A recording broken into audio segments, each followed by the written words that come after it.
मैं आपको एक छोटा सा प्रश्न करता हूँ, शायद आपको अपना समाधान इसमें मिल जाए। आपने कभी जंगल देखा है? जंगल, कोई जंगल गए हैं आप? तो आपने जंगल में ये देखा होगा कि पेड़ कितने बड़े होते हैं। जंगल के पेड़ 15-15, 20-25 फीट ऊंचे, कोई जंगल में 50 फीट ऊंचे पेड़ होते हैं, और कितने अच्छे सुंदर पेड़ होते हैं। कितनी पैदावार है जंगल के पेड़ों की। आप मुझे ये बताओ कि इतने बड़े बड़े, इतने ऊंचे ऊंचे पेड़ जंगल में जो हो जाते हैं, उन पेड़ों को कौन यूरिया डालता है? आपने कभी देखा कि भारत सरकार का कोई मुख्यमंत्री या राज्य का मुख्यमंत्री या राज्यपाल किराए पे हेलीकॉप्टर लेके जंगल में यूरिया डालने गया या डीएपी डाल के आया जंगल में? ना कोई मंत्री जाता है, ना कोई मुख्यमंत्री जाता है, ना कोई अधिकारी जाता है। जंगल में एक दाना भी यूरिया डीएपी कोई नहीं डालता, तो पेड़ इतने बड़े कैसे हो गए? और जंगल के पेड़ अगर 25-50 फीट ऊंचे हो सकते हैं बिना यूरिया, बिना डीएपी, तो आपके खेत के पेड़ 5-10 फीट क्यों नहीं हो सकते बिना यूरिया, बिना डीएपी? तो यूरिया डीएपी से पैदावार का कोई लेना देना ज्यादा नहीं है। आप यूरिया डीएपी डाले बिना भी अच्छी पैदावार ले सकते हैं।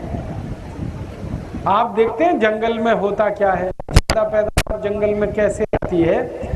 जंगल में जितने पेड़ होते हैं, उन सबके पत्ते साल में 1 महीने पूरे झड़कर गिर जाते हैं।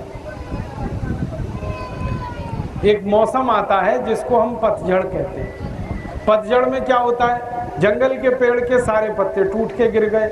अब ये जो पत्ते टूट कर गिर गए, इन पर धूप पड़ती है, गर्मी पड़ती है, तो पत्ते सूख जाते हैं। बाद में बारिश पड़ती है, पत्ते गीले हो जाते हैं। फिर यही पत्ते मिट्टी में पेड़ के नीचे मिल जाते हैं और वही खाद बना देते हैं। उससे पैदावार जंगल में आती है। तो पेड़ के सारे पत्ते जो टूटकर गिरते हैं, वो खाद बनाते हैं जंगल। इसका माने खाद पत्तों से तैयार होती है। अब देखो, पेड़ के जो मिट्टी होती है, वो मिट्टी में छोटे छोटे जीवाणु होते हैं। वो जीवाणु इन पत्तों को खाकर खाद में बदल देते हैं उसको।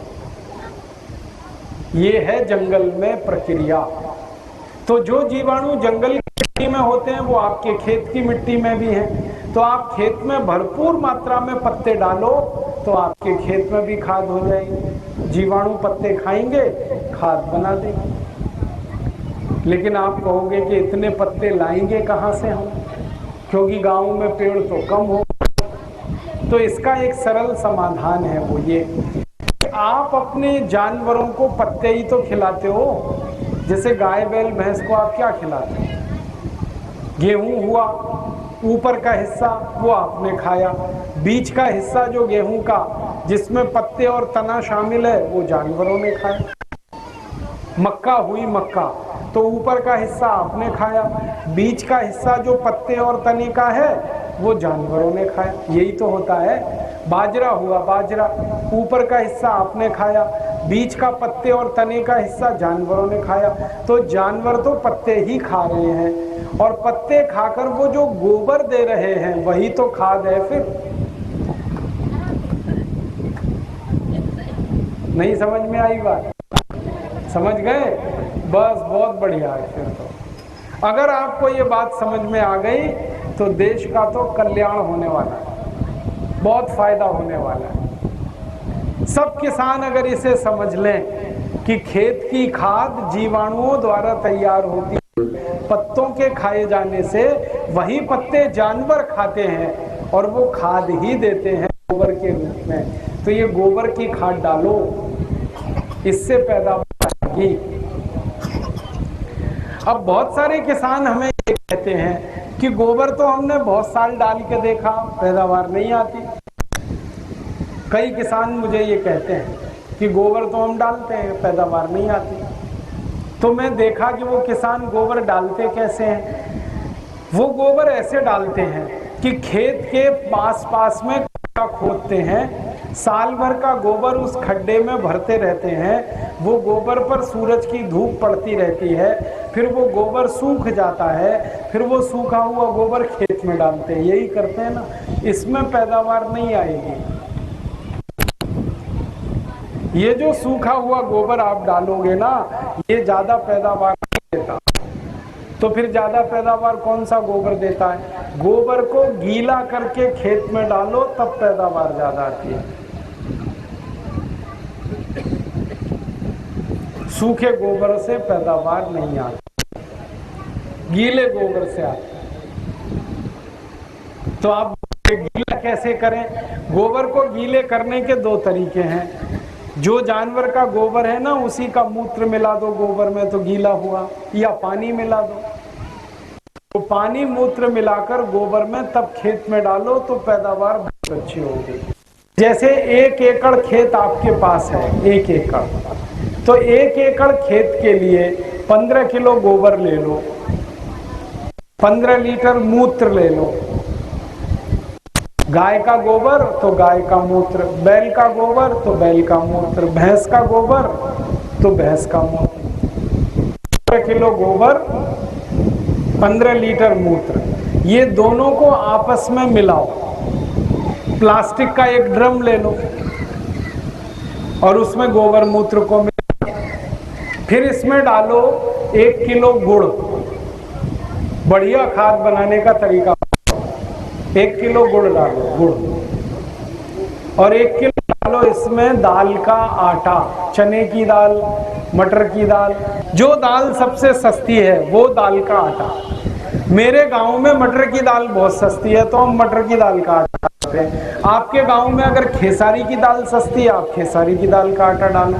खेसारी की दाल पीस लो, उसका आटा बन गया, ये डालो। तो 1 किलो खेसारी की दाल का आटा, 1 किलो गुड़, 15 किलो गोबर, 15 लीटर मूत्र, ये चारों चीजों को मिलाओ।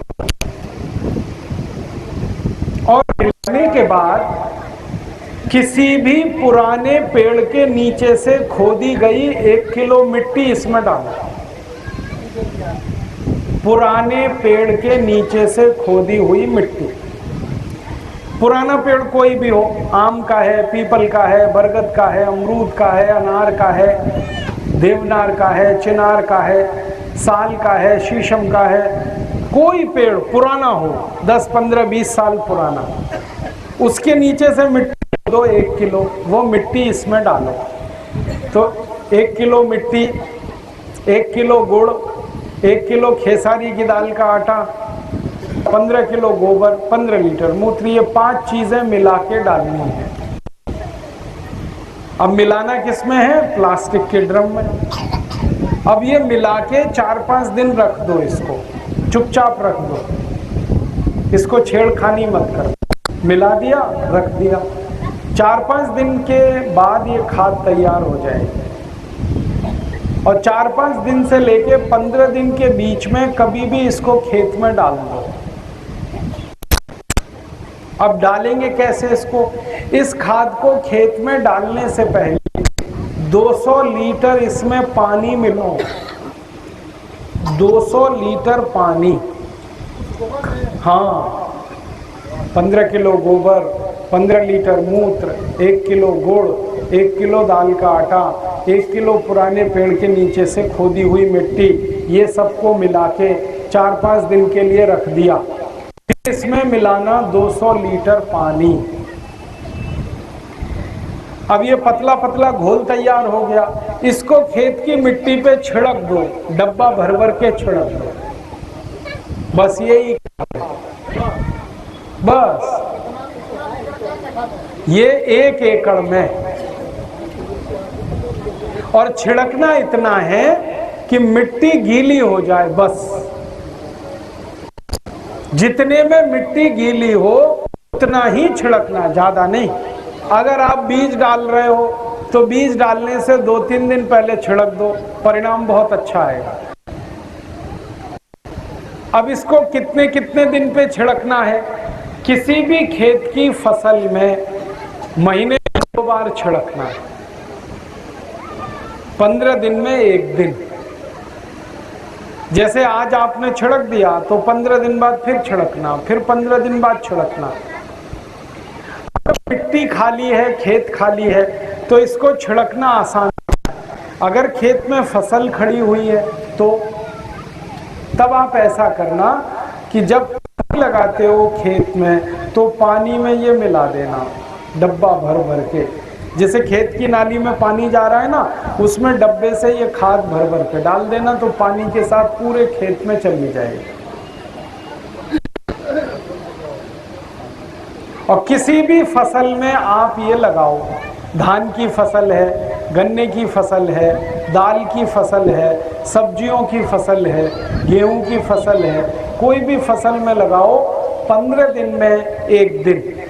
अब ऐसा सोचो, मान लो 3 महीने की फसल है तो 6 बार लगाओ, 4 महीने की फसल है 8 बार लगाओ, 5 महीने की फसल है 10 बार लगाओ, ठीक है। और मान लो खेत खाली पड़ा है तो भी ये छिड़क तो 2 ही खाद बना है, तो अगली फसल जब लोगे उसमें ये पूरा फायदा देगी आपको।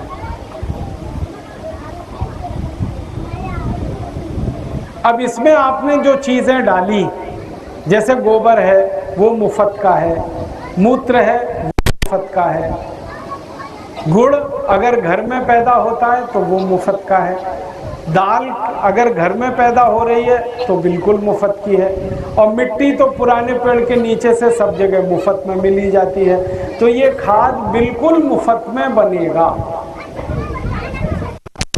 यूरिया डीएपी में तो खर्चा बहुत लगता है, इसमें तो कोई खर्चा नहीं। और इससे आप जब करोगे बहुत बड़ा फायदा है। पहला फायदा खर्चा कम हो गया यूरिया डीएपी का, दूसरा फायदा पैदावार ज्यादा होगी, तीसरा फायदा है कि जो अन्न पैदा होगा वो शुद्ध होगा, और चौथा फायदा है उस अन्न को आप खाओगे तो आपको कैंसर जैसे रोग नहीं आएंगे, शरीर की ताकत बढ़ेगी। और पांचवा फायदा क्या है, इस खेत में से जो कुछ पैदा करोगे और जानवरों को आप खिलाओगे तो जानवरों का दूध बढ़ेगा, जानवरों का स्वास्थ्य अच्छा हो जाएगा, तो जानवर भी सुखी, आप भी सुखी। 1 एकड़ खेत के लिए 15 किलो गोबर, 15 लीटर मूत्र, 1 किलो गुड़, 1 किलो खेसारी की दाल का आटा और 1 किलो पुराने पेड़ के नीचे से खोदी गई मिट्टी, 5 चीजें मिलाना है। 4-5 दिन से लेकर 15 दिन तक इसको रखना है, फिर इसमें 200 लीटर पानी मिलाकर खेत में छिड़कना।